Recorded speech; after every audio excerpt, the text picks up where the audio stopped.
बच्चों, teachers day में जैसा सभी जानते हैं आपको एक गिफ्ट मिला है और वो गिफ्ट है मध्य प्रदेश लोक सेवा आयोग के द्वारा। जी हाँ, मध्य प्रदेश लोक सेवा आयोग ने जैसा आप सभी जानते हैं कल शाम को अपना जो विज्ञापन है वो जारी कर दिया है। ये विज्ञापन 2023 की एमपीपीएससी की परीक्षा के लिए, जैसा कि मैंने पहले भी बोला था, अब हम इस वीडियो में हम बात करने वाले हैं कि जिन बच्चों का मेंस है वो एमपीपीएससी प्रीलिम्स के लिए क्या करेंगे।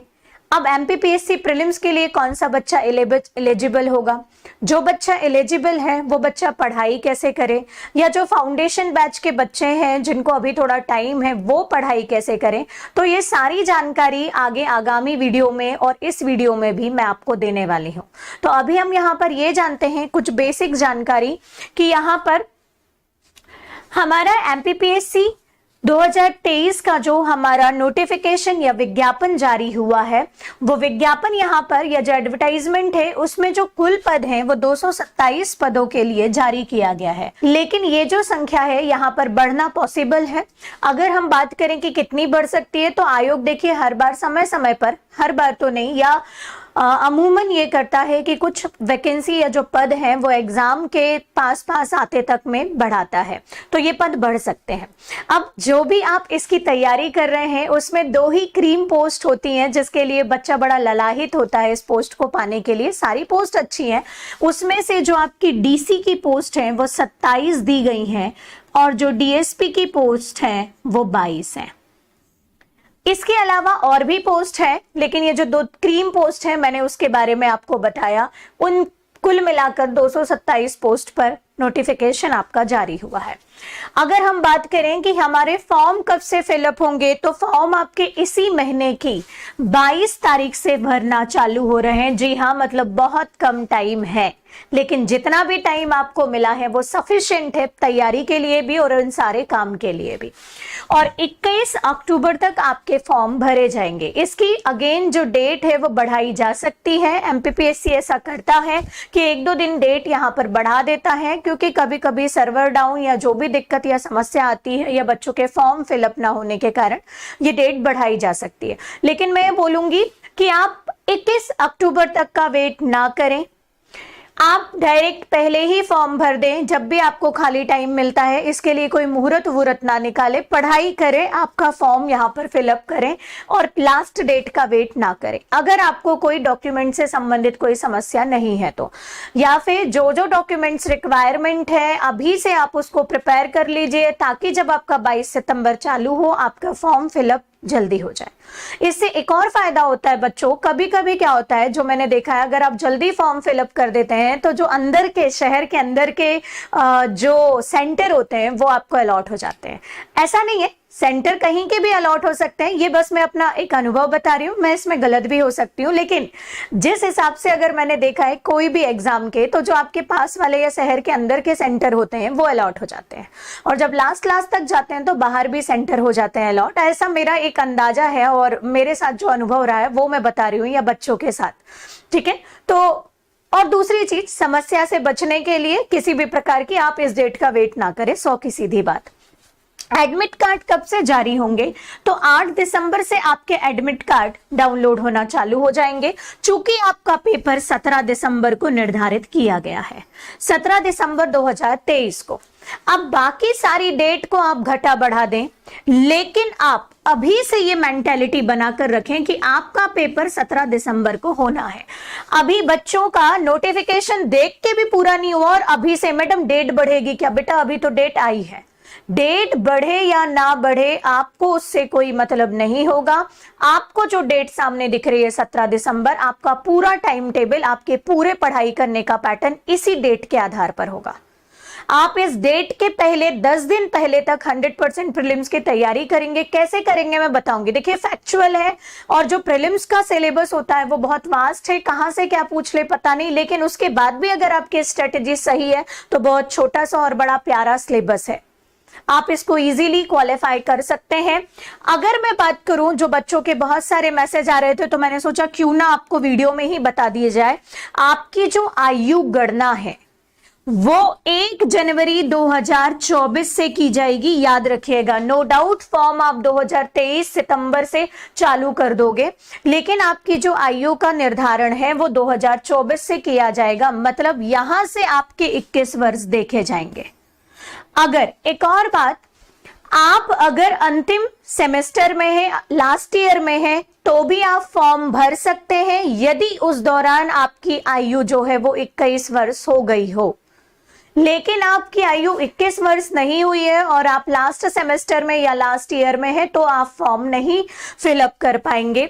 आयु की गणना 21 वर्ष जो है वो 1 जनवरी 2024 से की जाएगी। ये बात प्लीज याद रखें। बार बार आप पूछ रहे हैं या परेशान हो रहे हैं, उससे बेटर है मैं आपको बता दूं, ये नोटिफिकेशन में भी दिया हुआ है, लेकिन एक बार और बता रही हूं, 1 जनवरी 2024 से आपकी आयु गणना की जाएगी। ये कुछ बातें हैं जो आपको एमपीपीएससी के नोटिफिकेशन से संबंधित पता होना चाहिए। तो मैंने इधर उधर की बात ना करते हुए डायरेक्ट टू द पॉइंट यहां पर बात करिए, जो डेट आपको याद रखनी है। अब बात ये उठता है कि मैडम तैयारी कैसे करें, ये प्रश्न उठता है। तो दुनिया का कोई भी एग्जाम हो, कोई भी एग्जाम, अगर आपको वो क्वालिफाई करना है तो सबसे पहले आपके इस प्रश्न के उत्तर में मैं शामिल करूंगी तैयारी कैसे करें। समझ नहीं आ रहा मैडम स्ट्रेटजी क्या होगी, तो बेटा अभी जाओ और सिलेबस की फोटोकॉपी जो है वो 3 निकाल के लाओ, 1 2 भी नहीं। 1 कहां रख देते हो, डर के मारे क्या करते हो, 3 लेकर आओ। 1 अपने बैग में रखो, 1 अपने सिराने में रखो, और 1 सिलेबस की कॉपी जो है परमानेंट, दोनों तरफ मत निकालना, 1 पेज में 1 निकालना और चिपका देना अपनी टेबल के सामने जहां पर आप पढ़ते हो। सबसे पहले आपको उंगलियों में आपका सिलेबस पता होना चाहिए, पूरी यूनिट्स आपको पता होना चाहिए, यूनिट्स के एक एक पॉइंट्स आपको पता होने चाहिए कि कहां पर कौन से पॉइंट लिखे हुए हैं और क्या हमारे सिलेबस में है। उसके बाद आपको लेकर आना है last year question paper booklet. Last year question paper की बुकलेट आपको जो लाना है, उसमें आप ये कर सकते हो, यदि कोई बच्चा फॉरेस्ट को टारगेट कर रहा है, ठीक है, तो वो 2 बुकलेट लेकर आएगा। 1993 से लेकर अभी तक के जितने भी पेपर है वो, या जो भी आपको बुकलेट चाहिए, तो फॉरेस्ट के लिए एक अलग, मतलब सी सेट की भी बुकलेट लेकर आइए, और जो जनरल स्टडी का पेपर है, पेपर 1 है, उसकी भी बुकलेट लेकर आइए। ये दोनों लास्ट ईयर के क्वेश्चन पेपर की बुकलेट लेकर आइए। अमूमन ये देखा गया है कि जो बच्चा फॉरेस्ट सर्विसेज के लिए अप्लाई नहीं करता है, वो बच्चा केवल जीएस पढ़ता है, चल जाएगा, क्योंकि आप सी सेट को थोड़ी सी मेहनत से, मैथ्स करके, रीजनिंग करके, लॉजिकल एबिलिटी सॉल्व करके आप क्वालिफाई कर सकते हो। लेकिन मैं आपको बता दूं, यहां पर आप जब फॉर्म फिलअप करते हैं तो यहां पर 2 ऑप्शन होते हैं, ओनली फॉर सिविल सर्विसेज, प्रशासनिक सेवा के लिए, और दूसरा होता है प्रशासनिक सेवा और वन सेवा दोनों के लिए, फॉरेस्ट सर्विसेज के लिए भी। फॉरेस्ट सर्विसेज के लिए एलिजिबिलिटी क्राइटेरिया होता है साइंस बैकग्राउंड का होना। तो अगर आप साइंस बैकग्राउंड से बिलोंग करते हैं तो आप फॉरेस्ट सर्विसेज के लिए एलिजिबल हैं, और ऐसी कंडीशन में फॉरेस्ट सर्विसेज में पेपर 1 और पेपर 2 दोनों के नंबर जुड़कर कट ऑफ बनते हैं। कई बारी ये देखा गया है कि कई बारी बच्चे का जीएस में नंबर कम रहता है, लेकिन पेपर 2 में 90, 80, 85 अब नंबर आ जाते हैं और वो फॉरेस्ट सर्विसेज के लिए एलिजिबल हो जाता है और फॉरेस्ट में सेलेक्ट हो जाता है। ऐसे एक बच्चे से आप बहुत जल्दी मिलने वाले हैं, क्योंकि प्रीलिम्स आ गई है, आप पैनिक हो रहे हैं, तो मैंने सोचा क्यों ना आपको कुछ टॉपर्स से गाइडेंस प्रोवाइड कर दिया जाए, उनसे मिला दिया जाए, तो आपको एक बार और थोड़ा सा अच्छा लगेगा। तो बहुत जल्दी रुचि धर्मन पाठशाला के स्टूडेंट आपको यहाँ पर मिलेंगे और गाइड करेंगे, और फॉरेस्ट सर्विसेज के लिए स्पेशली गाइड करेंगे। ठीक है, तो जो बच्चा फॉरेस्ट सर्विसेज के लिए अप्लाई करना चाहता है, इससे संबंधित जो भी जानकारी चाहिए आप कमेंट बॉक्स में कमेंट कर सकते हैं, और उस बच्चे से भी पूछ सकते हैं जो फॉरेस्ट सर्विसेज में टॉपर है। ठीक है, तो बहुत जल्दी आपसे मिलेंगे, कौन है वो पता चल जाएगा आपको। तो दोनों लास्ट ईयर के क्वेश्चन पेपर की बुकलेट आपको लेकर आना है। ठीक है, उसके बाद में आप अगर देखें कि प्रीलिम्स में कितनी यूनिट्स हैं, 10, अभी मैं 1 की बात कर रही हूं। तो इन 10 यूनिट्स के आपके पास रामबाण नोट्स होने चाहिए। अब ये रामबाण किसी कोचिंग का नाम नहीं है, किसी नोट्स का नाम नहीं है, ये आपके खुद के नोट्स हैं। बात समझ में, जो आपने अपनी मेहनत से अभी तक बनाया है। और अगर नहीं बने हैं तो बिल्कुल पैनिक मत हो, अभी आपके पास 1.5 से 2 महीने हैं पूरे, उसमें अपनी कोई ऑथेंटिक बुक्स या फिर जहां से भी आपने क्लास करी है उसके क्लास नोट्स और एक रेफरेंस अच्छी बुक, जैसे आपको बुक पर नोट्स पर और मैं बता दूंगी, लेकिन अगर पूरी 10 यूनिट देखें तो 10 यूनिट में अगर आप देखो तो 1, 3 और 5 यूनिट जो है ये एमपी की है, अगर आप अच्छे से देखोगे। और जब आप लास्ट ईयर के क्वेश्चन पेपर का एनालिसिस करोगे तो आप ये पाओगे कि सबसे ज्यादा जो प्रश्न है, लगभग कितने यहां पर 35% क्वेश्चन जो होते हैं 100 में से, या फिर 30 तो आप मान के चलिए एमपी के होते हैं, डायरेक्ट इनडायरेक्ट, मतलब चाहे आप एमपी का करंट बोल दें चाहे कोर एमपी के क्वेश्चन बोल दें, तो ऑन एन एवरेज 35 क्वेश्चन तक यहां पर जाते हैं एमपी के। एमपी के लिए मैं आपको बोल रही हूं परीक्षा धाम, और परीक्षा धाम के साथ इसी की ऑब्जेक्टिव, ये 2 चीज अगर आप लगा लेते हो तो एमपी आपकी सही हो जाएगी। लेकिन अब इंग्लिश मीडियम वाले बच्चे क्या करें, तो इंग्लिश मीडियम वाले बच्चों के लिए टाटा मैग्रे-हिल या फिर अगर आप बात करो गुरुकुल की आती है, लेकिन उसकी जगह अगर आप देखो तो मुकेश माहेश्वरी अगर आप ले लेंगे तो सही आपका काम हो जाएगा। बुक का प्रमोशन नहीं कर रही हूं किसी भी, बस आपको एक गाइडेंस प्रोवाइड कर रही हूं, क्योंकि देखिए या तो आप चाहे तो इसके साथ, जी हां चाहे तो नहीं, करना ही है आपके क्लास नोट्स, और अगर आप क्लास नोट्स कर लेते हैं और इनके साथ सिर्फ ऑब्जेक्टिव ले लेते हैं, यदि आपकी क्लास अच्छी है तो अपने टीचर के ऊपर प्लीज बिलीव करिए। आपका जो टीचर है वो बहुत मेहनत करके आपके सामने चीजें परोस रहा है, अपने टीचर के ऊपर बिलीव करें और उनके क्लास नोट्स के साथ में ऑब्जेक्टिव लगा लें, आपका काम हो जाएगा। लेकिन कई बार क्या होता है, टीचर फैक्ट के तरफ उतना ध्यान नहीं दे पाता है, वो कॉन्सेप्ट की तरफ ध्यान देता है, अगर वास्तव में टीचर है तो 1-2 फैक्ट यहां पर स्किप होने की पॉसिबिलिटी मिलती है, इसीलिए आप एक बुक रख लें। और अगर आप ऐसी कंडीशन में पुणेकर या महावीर में से भी कोई एक बुक रख लेंगे तो कोई गलत नहीं है, अगर आप उसको क्लास नोट के साथ प्रेफर कर रहे हैं तो, English medium Hindi medium both. उसके बाद अगर मैं बात करूं तो अब मैं नीचे की यूनिट उठा ले रही हूं, यूनिट नंबर 10। यूनिट नंबर 10 आपके कमीशन या फिर आयोग की है। मैं वही हायरार्की बता रही हूं जिस सीक्वेंस में आपको पढ़ने का क्रम रखना है, जो आप यहां से एनालिसिस करके सीखेंगे सिलेबस और लास्ट ईयर के क्वेश्चन पेपर से। आपको इसी सीक्वेंस में पढ़ाई करना है, इसी सीक्वेंस में क्वेश्चन पेपर बनाया जाता है। अगर आप देखो तो अगर आप जब एनालिसिस करोगे तो पाओगे सबसे ज्यादा क्वेश्चन एमपी, फिर इजी है आयोग, ठीक है, और साथ ही साथ इसके क्वेश्चन का वेटेज भी ज्यादा है। तो आप आयोग को पढ़ सकते हो, या तो आप यहां पर ले लीजिए परीक्षा धाम की ही बुक आयोग की, या तो आप अपने क्लास नोट्स को प्रेफर कर सकते हैं, या फिर आप निर्माण की बुक को भी ले सकते हैं, हिंदी मीडियम इंग्लिश मीडियम दोनों। परीक्षा धाम मेरे हिसाब से इंग्लिश मीडियम में अवेलेबल नहीं है, आप निर्माण की बुक प्रेफर कर लें और अपने क्लास नोट्स जो भी आपको आपके टीचर ने पढ़ाया है। यूनिट 9 की अगर मैं बात करूं तो यूनिट 9 आपकी जो है वो आप प्रिपेयर कर लें परीक्षा धाम से, ठीक है, या फिर इसके लिए भी मैं बोलूंगी इंग्लिश मीडियम के बच्चे को निर्माण। इसके अलावा अगर आप देखें तो इंग्लिश मीडियम के लिए भी बोलूंगी क्लास नोट्स, लेकिन इसमें जो कंप्यूटर वाला सेक्शन है आप चाहें तो उसको लूसेंट से कवर कर सकते हैं, स्पेशली जो कंप्यूटर के लिए आती है वो, या फिर परीक्षा मंथन से। लेकिन मुझे ये लगता है कि अगर आपने इनमें से कोई बुक ले ली है तो इन बुक से आपका जो कंप्यूटर वाला सेक्शन है वो कवर हो सकता है, तो आप मत लीजिए, ठीक है, वो ऑप्शनल है अगर पढ़ना हो तो, अदरवाइज कोई जरूरत नहीं है, ठीक है। तो आपकी यहां पर इतनी यूनिट हो गई। अब बात कर रही हूं मैं यूनिट 8 की। या मैं इसको और ऊपर शिफ्ट कर दे रही हूं। मैं बात कर रही हूं यूनिट 8 की। यूनिट 8 में अगर आप बात करो तो यूनिट 8 के लिए मैं आपको सुझाऊंगी एग्जामपीडिया।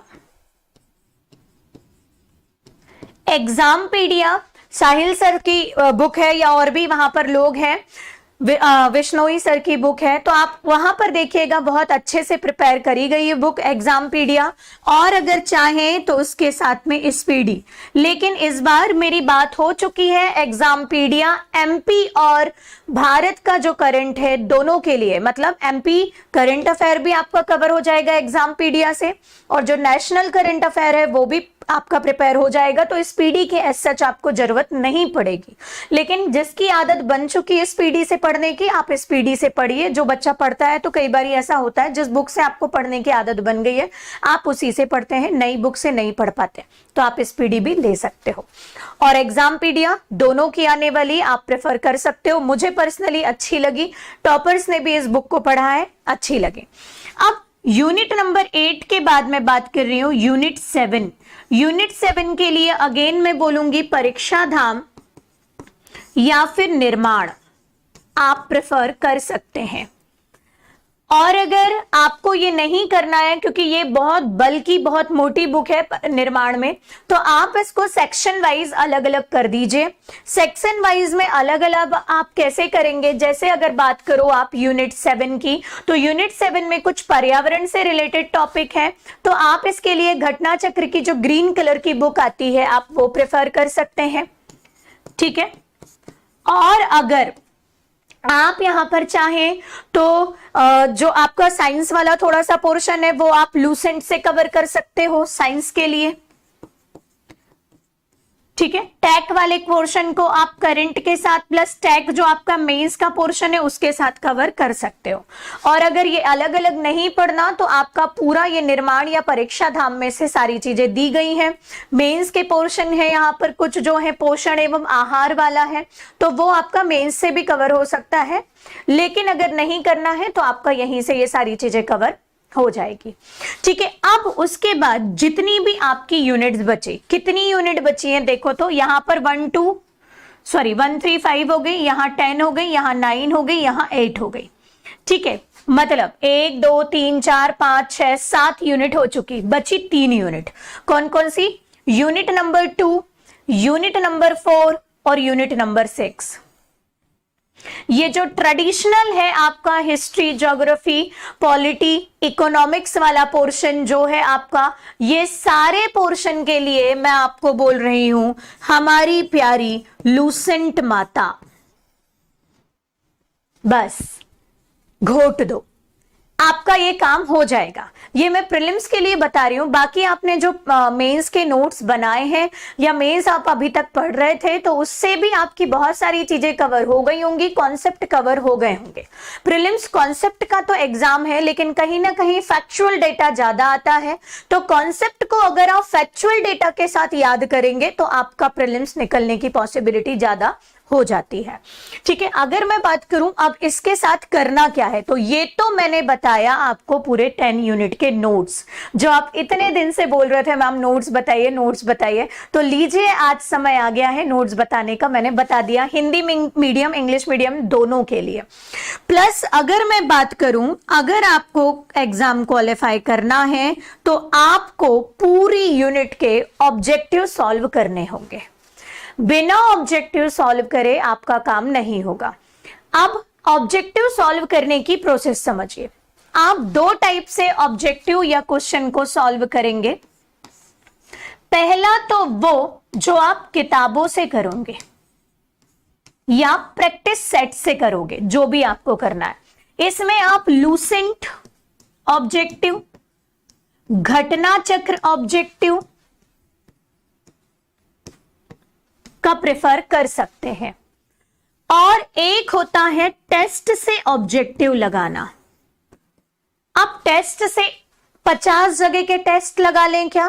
नहीं, आप वहां से टेस्ट लगाइए। वैसे तो आप जितने ऑब्जेक्टिव लगा सकते हैं लगाइए, मैं बोल रही हूँ सड़क पे चलते चलते जा रहे हो, ऑब्जेक्टिव मिल जाए लगा लो, लेकिन बेटा ये काम काय का है, फैक्ट का है। प्रीलिम्स में पता चला सड़क पे चलते चलते ऑब्जेक्टिव लगा रहे थे, गलत ऑब्जेक्टिव लग गया, एग्जाम में वही आ गया, हो गया आपका खेल खत्म।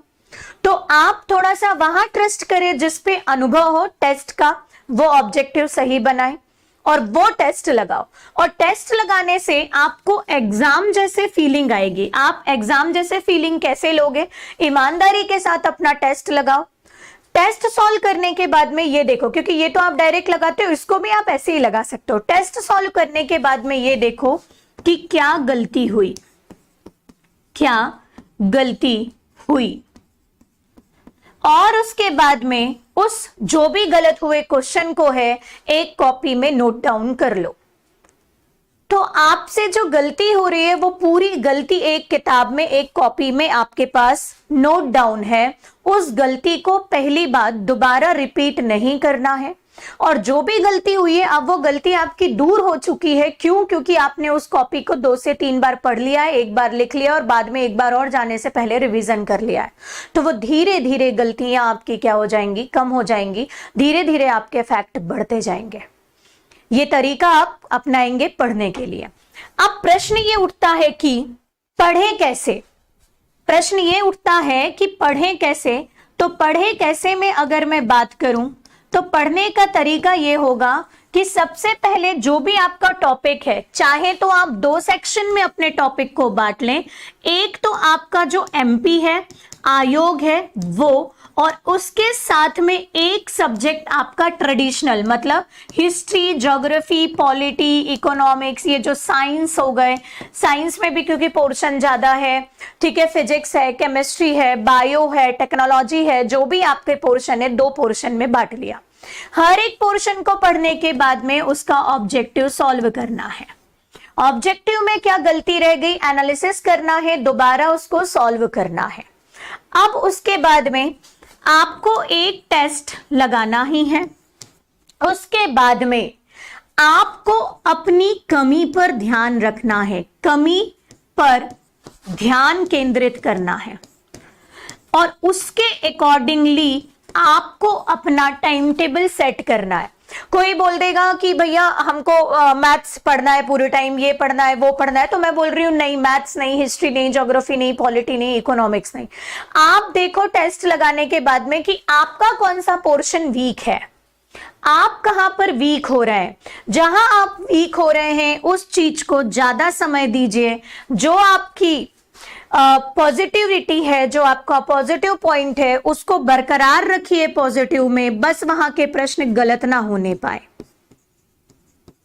और जो प्रश्न गलत हो रहे हैं या नहीं बन रहे हैं उनको धीरे धीरे बढ़ाते जाओ। और ये जो प्रश्न एक बार सही हो गए वो गलत ना हो। ये कई बार ऐसा होता है जो मैंने देखा है, बच्चे कहते हैं मैडम आते हुए प्रश्न गलत हो गए। क्यों गलत हो गए? क्योंकि इजी प्रश्न या जो बना था उसका आपने रिवीजन नहीं किया। तो दोनों पोर्शन को आपको साथ साथ लेकर चलना है। जो प्रश्न आपको आ रहे हैं वो गलत नहीं करना है, क्योंकि बेटा अगर रामबाण स्ट्रेटेजी में यही है, अगर सरल प्रश्न गलत तो समझ लेना प्रीलिम्स से आउट। एक सरल प्रश्न गलत से आउट नहीं होगे। जितने ज्यादा सरल प्रश्न धीरे धीरे गलत होते जा रहे हैं, आपकी प्रीलिम्स से उतनी दूरी बनते जा रही है। टफ प्रश्न अगर कहीं आ रहा है तो वो 1 या 2 ही होते हैं, उसके लिए परेशान नहीं होना है ना। वो सबके लिए टफ है। वो वहां आप ऐसे मान लेना 10 क्वेश्चन ऐसे आते हैं जो सबके लिए टफ होते हैं। वो वहीं पर at a time logical ability से सॉल्व किए जा सकते हैं। कैसे सॉल्व करना है बताऊंगी मैं, कैसे ऑब्जेक्टिव सॉल्व करना है बताऊंगी मैं, ठीक है। लेकिन अभी हम बात कर रहे हैं कि क्या पढ़ना है। पहले पढ़ाई तो चालू करो, स्ट्रेटेजी बनाओ, अपनी बुक्स लेकर आओ, अपना टाइम टेबल सेट करो। कैसे टाइम टेबल रखना है, क्या रखना है, सब पर धीरे धीरे वीडियो आते जाएंगे। और इसके अलावा क्या आपको दिक्कत है, क्या समस्या, आप मुझे बताइए। मैं प्रीलिम्स में भी आपकी हेल्प करने रेडी हूं, ठीक है। अब देखिए यहां पर अगर मैं बात करूं तो आपके यहां पर कितने मैंने बोले 10 प्रश्नों को ये मान के चलिए कि वो वहीं पर सॉल्व होंगे। वो टफ भी हो सकते हैं या वो तुक्के वाले भी हो सकते हैं, लेकिन तुक्का भी कैसा लगाना है वो भी मैं बताऊंगी। ऐसा नहीं कि अंधाधुन जय श्री राम जय महाकाल लग गया तुक्का ना, बताऊंगी तुक्का कैसे लगाया जाता है। ठीक है, 5 क्वेश्चन ऐसे समझ लीजिए जो आपकी मानवीय भूल के कारण गलत हो जाते हैं। 5, लेकिन ये मानवीय भूल के कारण गलत होने वाले प्रश्नों को आप टेस्ट सीरीज के माध्यम से सही कर सकते हैं। मैडम गोला ऊपर नीचे भर गया, मैडम एकदम से आ रहा था प्रश्न आता हुआ गलत हो गया, तो ये सारी चीजें आपको नहीं करनी है। ये सारी चीजें जो है आपकी वो टेस्ट से एलिमिनेट होंगी, इसीलिए मैंने बोला टेस्ट लगाओ। ठीक है, हम चाहेंगे तो टेस्ट भी देखेंगे, चालू कर लेंगे, आप देख लीजिएगा, बता दीजिएगा। अदरवाइज कहीं से भी जो भी टेस्ट मिलता है एक अकेले टेस्ट सीरीज लो और उस टेस्ट सीरीज को लगाओ। ईमानदारी से बैठो और पढ़ाई करो। बात समझ में आई? अब टेस्ट के साथ साथ अगर मैं चाहूं तो आपको टेस्ट जो है वो टॉपर्स से भी सॉल्व कराने की कोशिश कर दूंगी, ताकि आप उनके अनुभव से सीखेंगे तो आपको ज्यादा अच्छे से समझ में आएगा। नो डाउट वो टॉपर्स को हमने गाइडेंस प्रदान करा है, वो टॉपर्स बने हैं, वो टॉप करे हैं, कहीं ना कहीं बातों को माना है, इसलिए रिजल्ट आपके सामने है और अब आप उनकी बातें मान रहे हैं। ठीक है, हम उस वे में भी आपको समझा देंगे, क्योंकि टॉपर वो बने हैं अल्टीमेटली, तो आप उनसे भी बात करके उनसे भी प्रीलिम्स से संबंधित स्ट्रेटेजी बहुत जल्दी जान लेंगे। फॉरेस्ट वाले बच्चे करेंगे क्या? वो भी सी सेट का यहां पर क्या करेंगे, ऑब्जेक्टिव सॉल्व करेंगे, जहां आपका लूप होल है उसकी तैयारी करेंगे। इतना आपको करना है। अब इसमें पढ़ाई कैसे करें, शेड्यूल कैसे बनाना चाहिए, वो सारी बातें मैंने शॉर्ट एंड स्वीट कवर करी है, लेकिन इसके बाद भी अगर आप कोई चीज जानना चाहते हैं तो वो जान सकते हैं। सी सेट के लिए कौन सी बुक?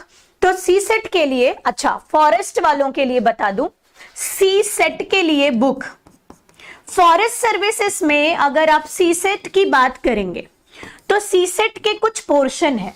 एक तो सी सेट में हिंदी पिछले बार आई थी 60 नंबर की, और अगर आपने ये वाली हिंदी पढ़ी है एमपीपीएससी की तो आपको पूरी हिंदी बन जाएगी। अदरवाइज इस हिंदी के लिए आप जो शब्द हैं वो कैब है, उसके लिए आप लूसेंट की बुक प्रेफर कर सकते हो, हिंदी लूसेंट। और हिंदी लूसेंट के में आप जो शब्दावली या याद करने वाली चीजें हैं वो कर लीजिएगा। इसके अलावा अपठित गद्यांश आते हैं, ये 4 आते हैं, 4 में आपके जो क्वेश्चन रहते हैं तो वो वहां आपको एट ए टाइम बन जाएंगे, बस 1-2 बार आप प्रैक्टिस कर लीजिएगा। इसके अलावा आपका मैथ्स और रीजनिंग आता है सी सेट में, उसके लिए आप अगर चाहें तो RS अग्रवाल प्रेफर कर सकते हैं, या फिर आपको जो भी लग रहा है, जहां से भी आपने YouTube से या जहां से भी मैथ्स करी है वो आपको बन जाएगी, क्योंकि रीजनिंग इजी रहती है। प्रैक्टिस करेंगे, लास्ट ईयर के क्वेश्चन पेपर उठाकर देखें, अगर आपको रीजनिंग भी टफ लगती है तो आप वहां पर RS अग्रवाल की रीजनिंग की भी बुक को प्रेफर कर सकते हैं, या अरहंत की। इसके बाद अगर मैं बात करूं तो कुछ डिसीजन मेकिंग के प्रश्न आते हैं कि अगर आप ऐसे होते तो आप ऐसी कंडीशन में क्या करोगे।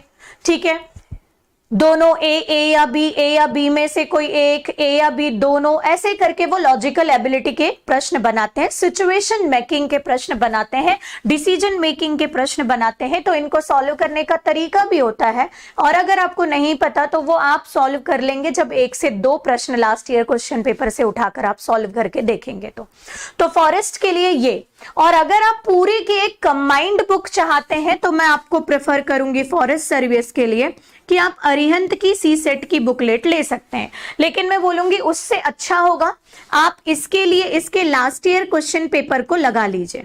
लास्ट ईयर क्वेश्चन पेपर को लगाने के साथ में अगर मैथ्स टफ लगती है तो बस मैथ्स को सॉल्व कर लीजिए, क्योंकि देखिए साइंस बैकग्राउंड के बच्चे के लिए ही ये फॉरेस्ट सर्विसेज है, तो उसके लिए ये वाले जो पोर्शन है वो उतने टफ नहीं है, बस थोड़ा सा एक हिंदी है।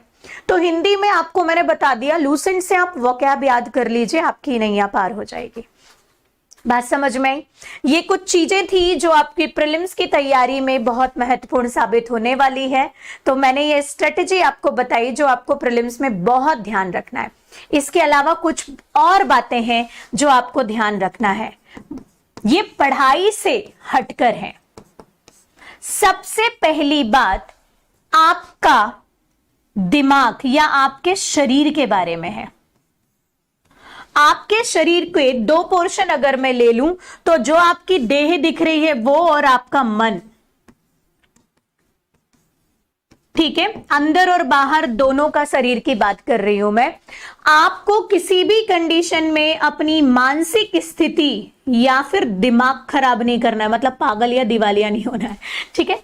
सॉरी, अगर मैं बात करूं दिमाग खराब की बात मैं क्यों कर रही हूं, क्योंकि बेटा पता है हम क्या करते हैं, पढ़ाई तो अच्छे से करते हैं लेकिन कहीं ना कहीं हम अपने स्ट्रेस को मैनेज नहीं कर पा रहे हैं। मैं कल शाम से देख रही हूं, मैं आज क्लास में जब बच्चों के चेहरे देख रही थी तो मुझे लग रहा था यार कि कितना डरा हुआ बैठा हुआ है पूरा का पूरा बैच। हर बैच की बात बता रही हूं मैं, मतलब जो बच्चे कल के पहले तक या टीचर्स डे में इतना उधम कर रहे थे या उसके पहले इतना उधम कर रहे थे, आज उसकी क्लास में बिल्कुल सन्नाटा, मैडम बहुत डर लग रहा है, एकदम से प्रीलिम्स आ गई, ये आ गई वो आ गई। तो देखिए हमने पहले भी एक्सपेक्ट किया था कि सितंबर में आने वाली है, एकदम से नहीं आई है, बताया था मैंने पहले ही। दूसरी बात, अगर आ गई तो बेटा स्ट्रेस मैनेज करो, अपने टाइम को मैनेज करो, पढ़ाई के दौरान आपको दिमाग को सही रखना बहुत जरूरी है। तो 15 से 20 मिनट आपको मानसिक कुछ प्राणायाम करने हैं, ये शामिल करो, ये आपका स्ट्रेस रिलीफ करेगा बेटा। प्लस आप शारीरिक तो नहीं कर सकते यहां पर, तो शारीरिक प्राणायाम में थोड़ा बहुत चल लो, शाम को खाने के बाद टहल लो, क्योंकि देखो, और अगर वर्कआउट कर सकते हो तो कोई दिक्कत की बात नहीं है, ठीक है, वर्कआउट करना अच्छी बात होती है, थोड़ा बहुत योगा कर लो, मेडिटेशन कर लो, दोनों का कॉम्बिनेशन कर लो, या नहीं कर पा रहे हो तो सप्ताह में 3 दिन कर लो, एक एक दिन के अल्टरनेटिव से। नहीं तो मैं बोल रही हूं अगर ये नहीं कर पा रहे हो तो ये तो डेली करो। 5 प्राणायाम जो मैं क्लास में भी बताती हूँ, जो आपके दिमाग को बहुत अच्छा रखते हैं, अगर आपको जानना है तो आप कमेंट करिए, हम एक यूट्यूब में भी उन 5 प्राणायाम का सेशन ले लेंगे और मैं आपको 5 प्राणायाम बताऊंगी जो आपके हेल्थ के लिए बहुत इंपॉर्टेंट होते हैं। दूसरा, शरीर के लिए टहल लो, खाने के बाद थोड़ा बहुत टहल लो, योगा कर लो, ठीक है। वर्कआउट अगर किसी की आदत है तो बहुत अच्छी बात है, लेकिन वर्कआउट में यूजुअली ये होता है कि बहुत थकान हो जाती है, तो आप थोड़ा बहुत टहल लो, लेकिन किसी भी कंडीशन में अपने शरीर को खराब मत होने दो, क्योंकि अगर तबीयत खराब होती है बेटा, आप इसमें 10 मिनट दे दो चलेगा, तबीयत खराब होती है ना तो आपके 3 4 5 दिन नहीं, कभी कभी सप्ताह भर चला जाता है, और फिर उसका स्ट्रेस आपके दिमाग पर पड़ता है, तो पहले ही उसको कंट्रोल कर लो, ठीक है। दूसरा, अगर मैं बात करूं तो अपने आप को नकारात्मक लोगों से थोड़ा सा दूर रखें, नकारात्मकता से। जो आपको बोल रहा है कि जो इतने सारे पढ़ाई करने वाले लोग हैं यार, इतने सालों से तैयारी कर रहे हैं, उनका तो सिलेक्शन नहीं हुआ, तेरा सिलेक्शन 2 महीने में हो जाएगा क्या, सुनो ही मत। एक कान से सुनो, दूसरे कान से गायब हो सकता है बेटा। कुछ गलतियां होती हैं जिसके कारण सिलेक्शन नहीं होता है, लेकिन अगर आप वो गलतियां नहीं करोगे, आपके मेंटर की बात मानते हो, उन गलतियों को दूर रखते हो जो गलतियां की है सिलेक्शन ना लेने वालों से, आप एक बार में सिलेक्ट होगे। कुछ भी असंभव नहीं है, आप सिलेक्शन ले सकते हैं। ऐसे लोगों की बात ना सुने, 2 महीने में तैयारी की जा सकती है यदि आप तैयारी करते आ रहे हो प्रीलिम्स की। तो बात समझ में आई? जो लोग नए हैं उनके लिए नहीं बोलूंगी, 1 साल की स्ट्रेटेजी अगर आपने सही से बना ली प्री मेंस और इंटरव्यू के, आप इन हैं, एक बार में पोस्ट ले लेंगे। तो नकारात्मक लोगों से, नकारात्मक बातों से, नकारात्मक वातावरण से थोड़ी सी दूरी बनाकर रखें। दूसरा, अगर मैं बात करूं तो अपने लिए ईमानदार रहो प्लीज बेटा। हम क्या करते हैं, बुक लेकर बैठ जाते हैं और बोलते हैं नहीं पढ़ रहे हैं, मक्कारी करते हैं, ईमानदारी नहीं रखते हैं। अपने लिए प्लीज ईमानदार रहो।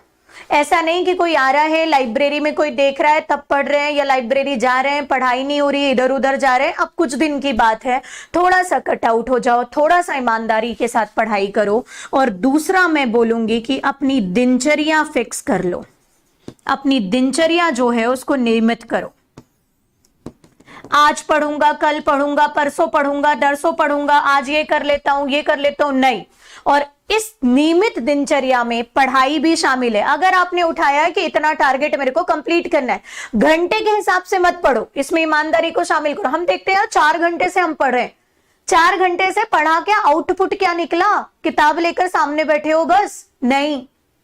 टॉपिक वाइज पढ़ो कि मेरे को आज ये टॉपिक कंप्लीट करना है, 4 घंटे में कंप्लीट हो जाए, 4 मिनट में कंप्लीट हो जाए, या 4 घंटे से समय बढ़ जाए, टॉपिक कंप्लीट होगा तब उठूंगा। बात समझ में आ रही है? तो ये दोनों चीज, ये जो छोटी छोटी बातें हैं, इनको ध्यान रखना है, ठीक है। और डरना नहीं है, पैनिक नहीं होना है, स्ट्रेस नहीं लेना है, बिल्कुल कुछ नहीं, मतलब ऐसा बिल्कुल पैनिक होने वाली सिचुएशन क्रिएट नहीं करना है। आराम से रहो, कूल रहो, इजीली तैयारी की जा सकती है और मेरे को निश्चित ये विश्वास है कि आप अपनी तैयारी में सफल होंगे और आपको पोस्ट मिलेगी। और पोस्ट मिलना ना मिलना एक अलग बात है, मैं बार बार बोलते रहती हूं, बस आप अपने तरफ से 100% दीजिए। जिस दिन आपको लगता है ना मैंने 100% दिया है, आपको किसी से पूछने की जरूरत नहीं है, आपका सिलेक्शन है। बस आप अपने आप का एनालिसिस करो कि मेरा क्या ये 100% है। अगर आज आपने 4 घंटा पढ़ा, 4 घंटा पढ़ने के बाद में अगर आपके पास में एनर्जी बची, आपको ऐसा लग रहा है आपका मन और कर रहा है पढ़ने का, तो मतलब ये 100% नहीं है। इवन पता है आपका 100% कभी होता ही नहीं। आपकी कैपेसिटी जब ना आप पढ़ते जाते हो ना, बढ़ते जाती है, बढ़ते जाती है, बढ़ते जाती है। तो अपना 100% ढूंढे, अपना 100% दे, आपकी सफलता निश्चित है। तो ये कुछ बातें हैं जो एमपीपीएससी प्रीलिम्स के लिए मैंने आपको बताई। इसके अलावा पढ़ाई कैसे, दिनचर्या कैसे, ये सब जो चीजें हैं धीरे धीरे मैं आपसे बात करते रहूंगी, प्रीलिम्स के लिए आपको गाइडेंस देते रहूंगी। अभी लास्ट ईयर के क्वेश्चन पेपर उठाओ और इसके साथ साथ सिलेबस देखो, जो मैंने बात बताई उन यूनिट्स को प्रिपेयर करो, अपनी कमियां देखो कि मैं कहां पर वीक हूं, मेरी क्या पॉजिटिविटी है वो देखो, और उसके हिसाब से अपना पूरा शेड्यूल ब्लॉक में क्या करो, निर्धारित करो। ऑल द बेस्ट बच्चों, मिलते हैं एक नए वीडियो लेक्चर के साथ में, तब तक के लिए धन्यवाद।